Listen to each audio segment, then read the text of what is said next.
जय हिंद साथियों, मैं नरेंद्र कोकल सर के YouTube चैनल में आपका हार्दिक स्वागत है। अपन राजस्थान के वो चैप्टर सबसे पहले पढ़ रहे हैं जिनमें क्या है, थोड़ा सा इंटरेस्ट कम आता है पढ़ने में। देखो स्टोरी नहीं है, इंटरेस्ट कम आता है, लेकिन एग्जामिनर को उन चैप्टर से क्वेश्चन पूछने में इंटरेस्ट ज़्यादा आता है क्योंकि उनसे क्वेश्चन टॉपिक इंपॉर्टेंट है और उनसे क्वेश्चन आते ही हैं। और अपने को इंटरेस्ट आए कि नहीं आए, अपने को एग्जामिनर के इंटरेस्ट के हिसाब से अपने को तैयारी करनी है। ठीक है, तो अब आज राजस्थान कल्चर का एक टॉपिक पढ़ेंगे। सबसे पहले पढ़ा था अपन ने क्या, खनिज संपदा, उसके बाद में पढ़ा था राज्यपाल। राज्यपाल के तीनों पार्ट मैंने डाल दिए। आज पढ़ेंगे अपन क्या, संत और संप्रदाय। और राजस्थान कल्चर का एक ऐसा टॉपिक है जिससे आपको लगभग हर एग्जाम के अंदर क्वेश्चन मिल जाएगा।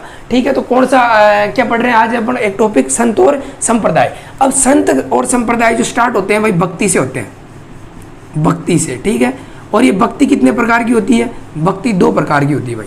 एक तो होती है सगुण भक्ति, सगुण, और दूसरी होती है निर्गुण, सगुण और निर्गुण। अब मैं बात करूँ कि ये सगुण और निर्गुण क्या है। ठीक है, तो सगुण भक्ति वह भक्ति होती है जिस भक्ति में क्या होती है, मूर्ति पूजा होती है, मूर्ति पूजा। ठीक है, जिस भक्ति में क्या हो, भजन हो, नृत्य हो, आकार हो, ईश्वर का आकार मूर्ति जैसे ईश्वर का आकार हो, भजन हो, नृत्य हो, गीत हो। ठीक है, गुण हो, साधन हो। तो ये कौन सी भक्ति होगी, सगुण भक्ति। ठीक है, इस बात का आपको आराम से ध्यान रखना है। इसके बाद में निर्गुण भक्ति। इस निर्गुण भक्ति में मूर्ति पूजा का क्या करते हैं भाई, मूर्ति पूजा का विरोध करते हैं। ठीक है, इसमें मूर्ति पूजा का क्या करते हैं, विरोध करते हैं। ईश्वर क्या है, निराकार है।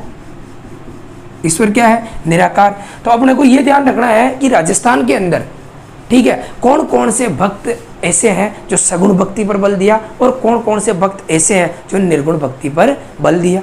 ठीक है, तो अपने को सबसे पहले ये भक्त पढ़ने हैं, संप्रदाय उसके बाद में पढ़ेंगे।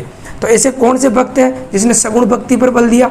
तो सबसे पहले अपन भक्त की बात करते हैं, जो सबसे बड़ी भक्त थी उसका नाम है मीराबाई। क्या नाम है भाई, मीराबाई। इसको कहते हैं राजस्थान की राधा, राजस्थान की राधा। ठीक है भाई, इसके बाद है दूसरा है गौरीबाई। ये भवरी नहीं है, क्या है, गौरीबाई है। ठीक है, गौरीबाई, इसको कहते हैं वागड़ की मीरा। क्या कहते हैं, वागड़ की मीरा। ठीक है, और इसके बाद में जो लास्ट भक्त है वो है भक्त कवि दुर्लभ, भक्त कवि दुर्लभ। ये 3-4 ऐसे भक्त हुए हैं जिन्होंने अधिकतर कौन सी भक्ति पर बल दिया, सगुण भक्ति पर बल दिया। अब बात करते हैं किसकी, निर्गुण भक्ति। राजस्थान के बाकी जितने भी भक्त हैं वो सब किस में है, निर्गुण में। नाम देख लेते हैं एक बार क्या क्या है। तो सबसे पहले देखेंगे जाम्बोजी, जाम्बोजी।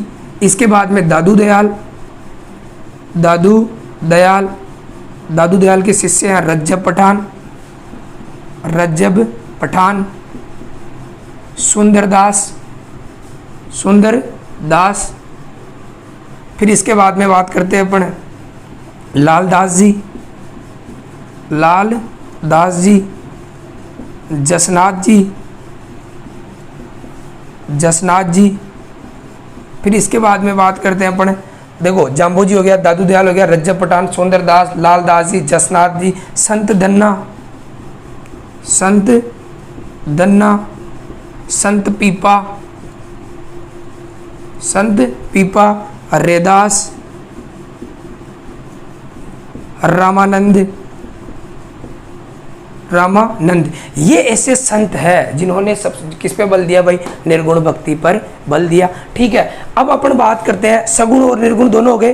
तो अब अपन ऐसे भक्त की बात करते हैं जो क्या है, सगुण और निर्गुण दोनों भक्ति पर बल दिया। ठीक है, तो अपन थोड़ा सा संप्रदाय देख लेते हैं, किस कौन कौन से संप्रदाय हैं जो सगुण भक्ति पर जो बल देते हैं। पहला शैव संप्रदाय, दूसरा वैष्णव संप्रदाय। ठीक है, ये संप्रदाय इन्होंने सगुण भक्ति पर बल दिया। बाकी जितने भी है वो किस में आ जाएंगे, निर्गुण भक्ति पर आ जाएंगे। ठीक है, अब ऐसे देखते हैं अपन भक्त जिन्होंने सगुण और निर्गुण दोनों भक्ति पर बल दिया। तो सगुण और निर्गुण का जो मिश्रण है, सगुण निर्गुण, सगुण और निर्गुण। तो पहले वक्त की बात करते हैं अपन संत माऊ जी, संत मावजी। संत मावजी को कहते हैं वागड़ का धनी। क्या कहते हैं भाई? वागड़, वागड़ का धनी। अब वागड़ किसे कहते हैं? 3 डिस्ट्रिक्ट को मिलाकर, पहला प्रतापगढ़, दूसरा डूंगरपुर और तीसरा बांसवाड़ा, इन तीनों को मिलाकर क्या कहते हैं? वागड़ कहते हैं। ठीक। और वागड़ का धनी कौन सा संत है? संत मावजी। इन्होंने एक संप्रदाय चलाया था और उस संप्रदाय का नाम है निष्कलंक संप्रदाय। कौन सा संप्रदाय? निष्कलंक संप्रदाय। ठीक है। और मैं आपको एक बात बताऊं कि जो बेणेश्वर धाम है उसकी स्थापना भी किसने की थी? संत मावजी ने की थी। दूसरा संत ऐसा देखते हैं अपन जो निर्गुण और सगुण भक्ति पर बल दिया। पहला कौन सा हो गया? संत मावजी। दूसरा है अपने पास चरणदास जी। चरणदास जी, चरणदास जी। और इन्होंने जो संप्रदाय चलाया उसका नाम है चरणदासी संप्रदाय। चरणदासी संप्रदाय। इन्होंने भी सगुण और निर्गुण दोनों भक्ति पर बल दिया। ठीक है। फिर अपन बात करते हैं हरि सिंह सांकला। हरि सिंह सांकला। और ये हरि सिंह सांकला को राजस्थान का वाल्मीकि कहते हैं भाई। राजस्थान का वाल्मीकि।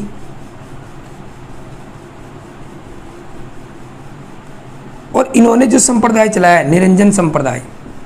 निरंजन संप्रदाय। तो ये तो है अपना एक तरह से क्या है? सिलेबस है, आपको ध्यान रखना है। ठीक है। मैं बात करता हूँ किसकी? संत और संप्रदाय की। संत संप्रदाय स्टार्ट होते हैं भाई भक्ति से। भक्ति 2 प्रकार की, सगुण और निर्गुण। जिस भक्ति में मूर्ति पूजा होता है, जिस भक्ति में गुण हो, साधन हो, वो भक्ति कौन सी होगी? सगुण भक्ति। अब गुण साधन क्या होते हैं? मूर्ति पूजा, भजन हो, नृत्य हो, गीत हो, ये सब किसके अंदर आएंगे? सगुण भक्ति के अंदर आएंगे। फिर निर्गुण भक्ति क्या होती है?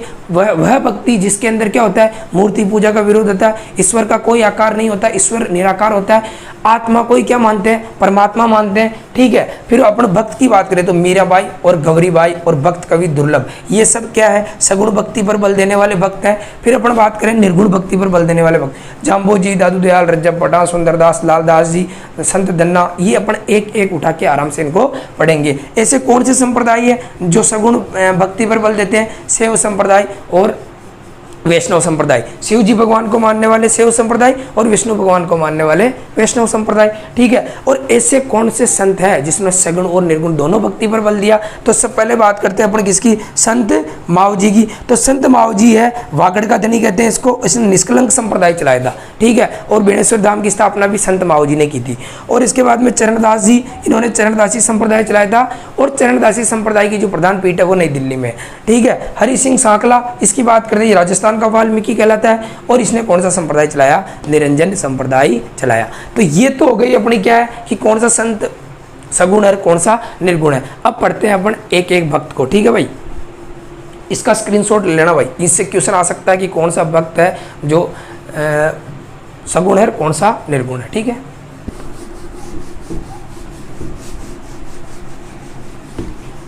अब अपन पढ़ेंगे एक एक संत को उठाएंगे और आराम से समझेंगे और पढ़ेंगे। ठीक है भाई। और थोड़ा सा आपको ध्यान रखना है, मैप के माध्यम से पढ़ूंगा मैं, राजस्थान के मैप के माध्यम से। थोड़ा सा मैप बना देता हूँ मैं। ठीक है। ये राजस्थान का अपना मैप है, जैसा भी बने वैसा बन जाएगा।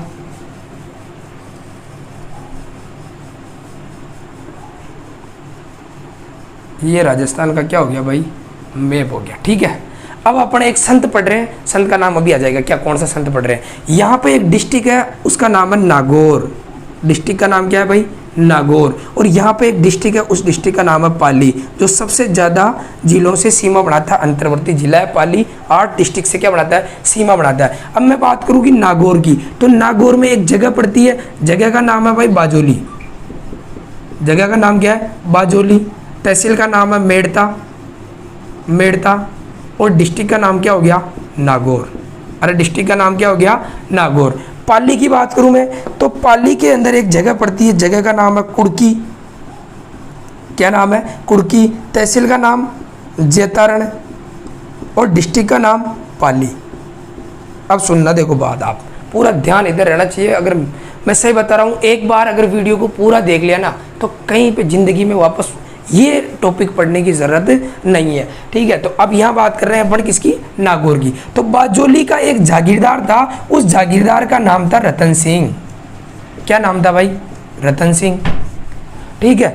और अपन बात करें कि कुर्की, कुर्की के अंदर एक महिला रहती थी, उस महिला का नाम है खुशबू कंवर, खुशबू कंवर, ठीक है। खुशबू कंवर भी फेसबुक चलाती थी, रतन सिंह जी भी फेसबुक चलाते थे, दोनों बातें करते फेसबुक पे, और दोनों ने जीने मरने की कसम खाने लगे दोनों, ऐप भी, ठीक है।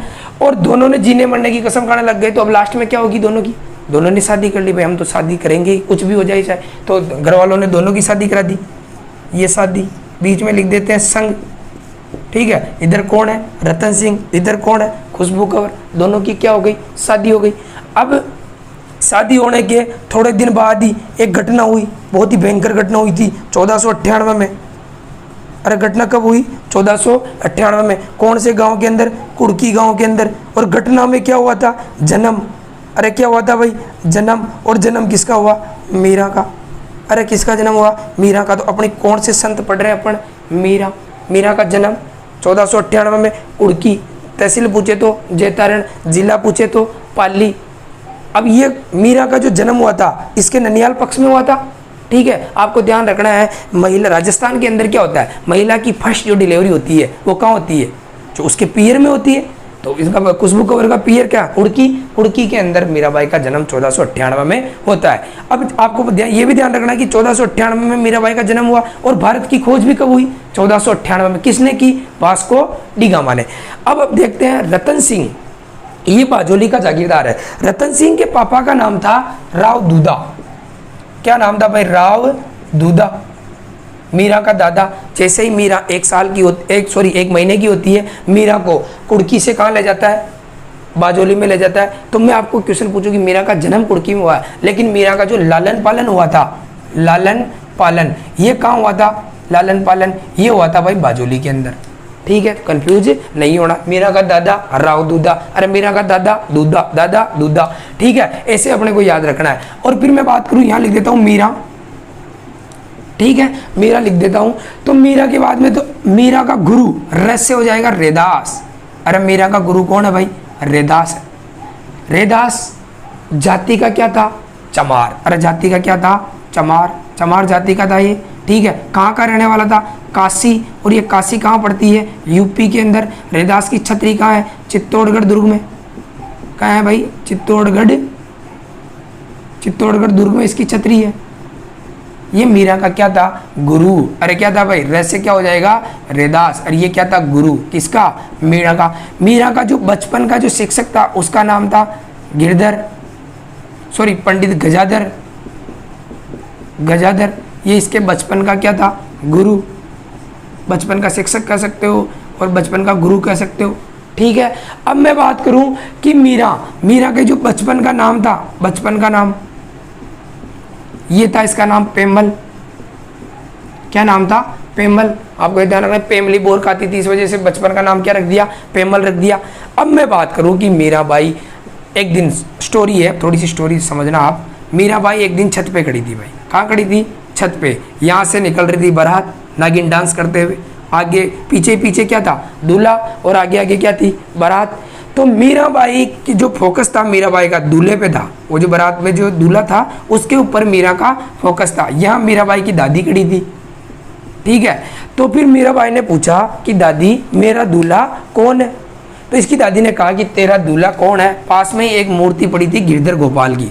अरे किसकी मूर्ति, गिरधर गोपाल की, इसकी मूर्ति पड़ी थी। और इसकी दादी ने कह दिया कि तेरा दूल्हा कौन है, गिरधर गोपाल है। दादी ने एक बार गिरधर गोपाल का नाम लिया। मीराबाई ने जब से अपना पति किसे माना, गिरधर गोपाल को माना। जब तक मीरा मरी नहीं, जब तक उसकी मृत्यु नहीं हुई, जब तक मीरा अपना अपना जो पति है वो किसे मानती रही, गिरधर गोपाल। गिरधर गोपाल कौन है, श्री कृष्ण भगवान को मानती रही। लेकिन ये वास्तविक डॉक्यूमेंट्स में थोड़ी है इनका पति, डॉक्यूमेंट्स में तो मीरा की क्या होगी भाई, शादी होगी। अब शादी कहाँ करेंगे मीरा की। इधर रतन सिंह के समकालीन मेवाड़ का जो राजा था उसका नाम था राणा सांगा। क्या नाम था भाई, राणा सांगा। राणा सांगा का सबसे ज्येष्ठ पुत्र था, उसका नाम था भोजराज, भोजराज। इसके बाद में कौन था, विक्रमादित्य, विक्रमादित्य। और इसके बाद में कौन था, उदय सिंह। उदय सिंह, आपको ध्यान रखना, रतन सिंह तो बूंदी के शासकों के खिलाफ लड़ता हुआ मारा जाता है। फिर कौन बचता है भाई, भोजराज बचता है। तो इधर रतन सिंह ने इधर नारियल भेजा शादी के लिए, किसके पास, राणा सांगा के पास। तो राणा सांगा ने उसको एक्सेप्ट किया और शादी मीरा की किससे करवा दी, भोजराज से। शादी कब होती है, लड़की की शादी कब होती है, जब वो कितने साल की हो जाती है, 18 साल की। तो 1498 में इसका क्या हुआ, जन्म हुआ। तो ये 18 साल की कब होगी, मीरा। और इधर देखो ध्यान रखेंगे, पर इधर मीरा शादी करवा देंगे। ये शादी कब होगी, 1516 के अंदर। किससे हुई, भोजराज से। ये क्वेश्चन बार बार पूछते हैं कि मीरा का पति कौन है, भोजराज है। मीरा का स्वयं के अनुसार पति कौन है, तो कौन है भाई, गिरधर गोपाल है। लेकिन कर्नल जेम्स टोड जो राजस्थान में इतिहास का जनक है, उसने मीरा का पति अलग ही माना है। देखो मैं जब मंदिर पढ़ाऊंगा तब बताऊंगा, थोड़ा सा बता देता हूँ पति के बारे में। मीरा का जो पति है कर्नल जेम्स टोड ने कुंभा को माना है। क्यों, क्योंकि कुंभा ने 3 जगह कुंभ श्याम मंदिर का निर्माण करवाया था। ठीक है, इस वजह से इतिहासकार कहते हैं कि कर्नल जेम्स टोड कहता है कि मीरा का पति कौन था, कुंभा। लेकिन ऐसा नहीं है। मीरा का पति कौन है, भोजराज है। ठीक है, सांगा का सबसे बड़ा पुत्र कौन है, भोजराज। और मीरा के अनुसार कौन है, गिरधर गोपाल है। अब थोड़ी सी स्टोरी सुनो। अब जैसे ही शादी होती है, शादी के बाद मीरा ससुराल आती है। मीरा की जो वो बचपन से उसकी तो एक ही मतलब जो तो भगवान श्री कृष्ण भगवान की भक्ति करती। तो भोजराज बहुत ही अच्छे व्यक्तित्व का धनी था। भोजराज ने इसको भक्ति करने के लिए कभी मना नहीं किया। लेकिन होता क्या है, 1516 में शादी होती है इसकी, और 1517 में सांगा के और इब्राहिम लोदी के मध्य एक युद्ध होता है, खातोली का युद्ध। कौन सा युद्ध होता है, खातोली का युद्ध। इस खातोली के युद्ध में भोजराज गंभीर रूप से क्या हो जाता है, घायल हो जाता है। और 7 वर्ष बाद ही, शादी के 7 वर्ष बाद ही इसकी क्या हो जाती है, मृत्यु हो जाती है। अब मीरा का तो वही सिस्टम, मीरा डेली भक्ति की भजन करेगी, भक्ति करेगी। उनको तो कोई मतलब ही नहीं है किसी से, बस श्री कृष्ण भगवान से मतलब है। तो ये मीरा डेली रात को श्री कृष्ण भगवान के मंदिर में जाती, भक्ति करती। ये पसंद नहीं आया किसको, विक्रमादित्य को। और विक्रमादित्य ने कहा कि नहीं, मेरी भाभी ऐसे दर दर नहीं भटक सकती, कहीं रात को कहीं राजमहल छोड़ के बाहर नहीं जा सकती। लेकिन मीरा नहीं मानती, मीरा तो जाएगी बाहर। ठीक है, तो विक्रमादित्य ने इसके पीछे दूत छोड़ दिए, मीरा के पीछे। और जो कि भाई ये रात को जाती कहाँ है, इसका कोई चक्कर तो नहीं है, अरे किसी कोई सेटिंग वेटिंग तो नहीं बना रखी है मीरा ने।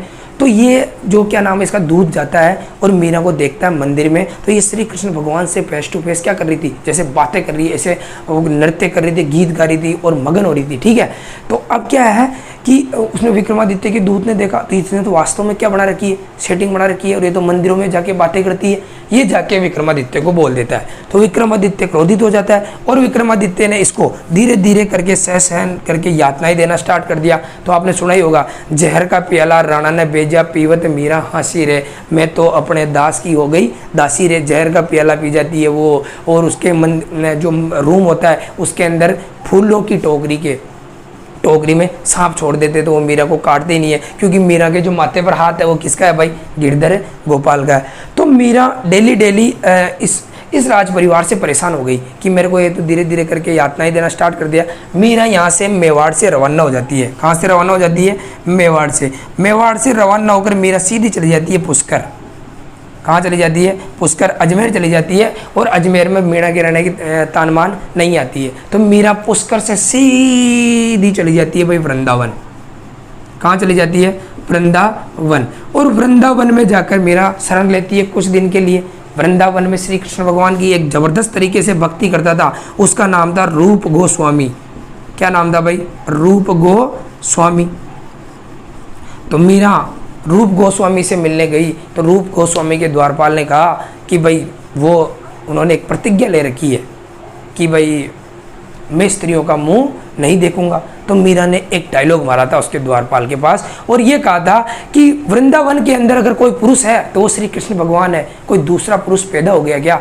वो द्वारपाल रूप गोस्वामी को ये बात जाके बोलता है, बोलते ही रूप गोस्वामी के होश उड़ जाते हैं और दौड़ के भाग्य आता है किसके पास, मीराबाई के पास, और कहता है उसको हाथ जोड़ के मीराबाई को शरण देता है। तो आपको ध्यान रखना है कि वृंदावन में मीरा ने जो अपना गुरु बनाया, वृंदावन में मीरा ने अपना गुरु बनाया, वो किसको बनाया था, रूप गोस्वामी से क्या ली थी, दीक्षा ली थी।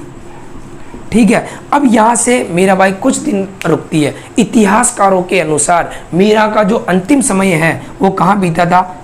इतिहासकारों के अनुसार अंतिम समय वृंदावन में बीता, लेकिन ये एक्चुअल में नहीं है। लेकिन इतिहासकार इसे ही मानते हैं, इतिहासकारों के अनुसार मीरा का अंतिम समय वृंदावन में बीता, लेकिन ऐसा नहीं है। मीराबाई कुछ दिन यहाँ रहती है वृंदावन में, रूप गोस्वामी से दीक्षा लेती है और यहाँ से सीधी मीराबाई कहाँ आ जाती है? इधर। और इधर क्या है भाई? गुजरात। अरे क्या है? गुजरात। और गुजरात में जगह है एक द्वारिका,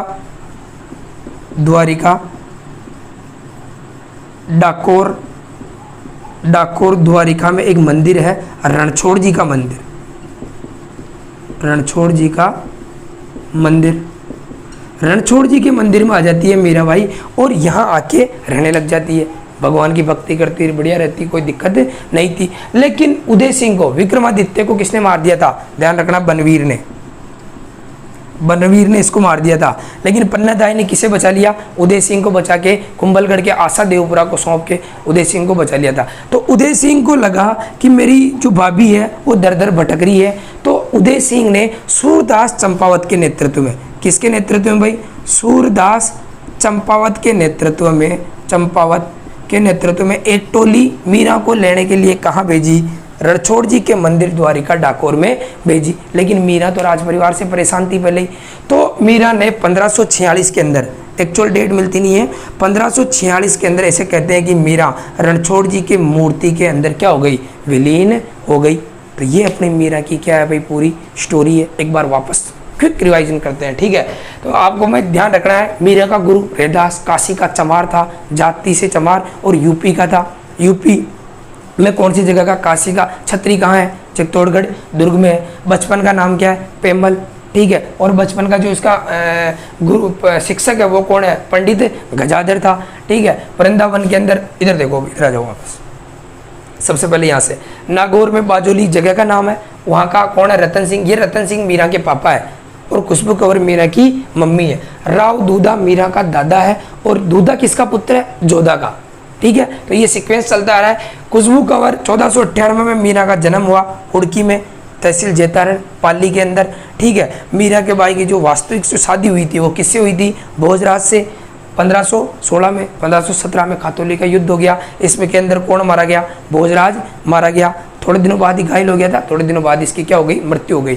तो मीरा विधवा हो गई और मीरा विक्रमादित्य से परेशान होकर ये पुष्कर होती हुई वृंदावन चली जाती है। वृंदावन कुछ समय रूप गोस्वामी से शरण के पास शरण लेकर दीक्षा लेती है, लेकिन वहाँ पर भी ज़्यादा दिन नहीं रुकती है और अंतिम समय मीराबाई के कहाँ आ जाती है? डाकोर द्वारिका गुजरात में आ जाती है। 1546 में गिरधर की मूर्ति में क्या हो जाती है? विलीन हो जाती है। अब मैं आपको बात बताऊँ, दो चीज़ें, एक तो होते हैं हरजस, एक होते हैं माधुर्य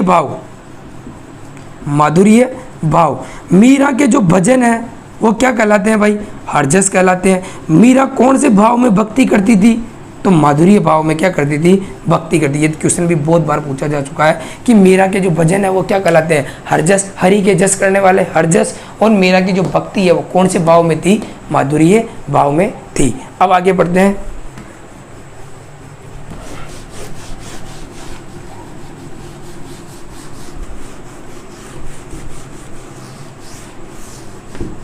अब मीरा के बारे में कुछ और बातें हैं वो और पढ़ लेते हैं, ठीक है। सबसे पहले बात करते हैं कि मीरा मंदिर आपको कमेंट करके ये बताना है कि मीरा जो पुरस्कार है कौन सी अकादमी द्वारा दिया जाता है, ठीक है। तो मीरा मंदिर कितने हैं? पहला भाई, दूसरा, 3 मंदिर मीरा के इंपॉर्टेंट है। पहला मंदिर है कुंभ श्याम मंदिर, और ये कुंभ श्याम मंदिर कहाँ है भाई? चित्तौड़ में, ठीक है। दूसरा मंदिर है चार भुजा मंदिर, या फिर इसी को कहेंगे मीरा मंदिर। ये है मेड़ता में, कहाँ है? मेड़ता में, ठीक है। और इसके बाद में तीसरा मंदिर है जगत शिरोमणि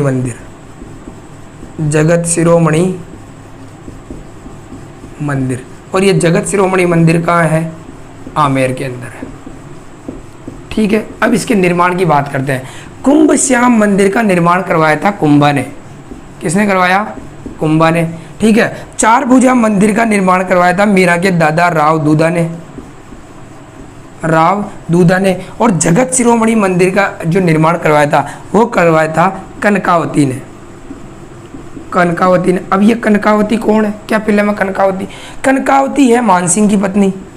किसकी पत्नी? मानसिंह की। ये मानसिंह कौन है? अकबर का सेनापति। मानसिंह कौन है? अकबर का सेनापति। देखो क्या है, मानसिंह का एक पुत्र था, उसका नाम था जगत सिंह। अकबर जब मानसिंह को बंगाल अभियान में भेजता है तो ये जगत सिंह मारा जाता है। इसकी याद में कनकावती ने आमेर के अंदर कौन से मंदिर का निर्माण करवाया? जगत शिरोमणि मंदिर का निर्माण करवाया। और जगत शिरोमणि मंदिर में वही प्रतिमा है, कृष्ण की वही प्रतिमा है जिसकी पूजा मीराबाई कहाँ करती थी? चित्तौड़ के अंदर करती थी। तो ये चीज़ भी आपको ध्यान में रखनी है। कितने मंदिर? 3। पहला कुंभ श्याम मंदिर, दूसरा चार भुजा मंदिर, और तीसरा जगत शिरोमणि मंदिर। मीरा संग्रहालय कहाँ है ये भी आपको मुझे कमेंट करके बताना है। ठीक है, मीरा संग्रहालय कहाँ है और मीरा जो पुरस्कार है वो कौन सी अकादमी द्वारा दिया जाता है। ठीक है, तो ये 3 तो क्या हो गए अपने मंदिर। अब बात करते हैं मीरा की पुस्तकों की। ठीक है, किताबों की पुस्तकें। तो मीरा की जो पुस्तकें हैं मीरा ने खुद ने लिखी वो है, पहली है नरसी मेहतारी हुंडी। नरसी मेहतारी हुंडी। दूसरी है, अब देखो इसको कैसे याद रखना है, गोविंद, अरे क्या भाई, गोविंद और रुक्मणी। अब गोविंद के आगे लगा दो टीका राग गोविंद, रुक्मणी मंगल। ये पुस्तक तो किसकी है? मीरा की। ये 3 पुस्तकें तो किसकी है भाई? मीरा की। और मीरा से एक आदमी था, वो बहुत बढ़िया तरीके से प्रभावित था, उसका नाम था रत्ना खाती। और रत्ना खाती ने मीरा को कहा कि भाई मैं आपके लिए क्या कर सकता हूँ? तो इसने कहा कि एक पुस्तक लिख दे। क्या लिख दे भाई? पुस्तक। तो रत्ना खाती ने मीराबाई के एक पुस्तक लिखी थी ब्रज भाषा में। कौन सी भाषा में? ब्रज भाषा में। और उस पुस्तक का नाम है, देखो, नरसी मेहतारी हुंडी मीराबाई की है, और रत्ना खाती ने लिखी थी नरसिरो मायरो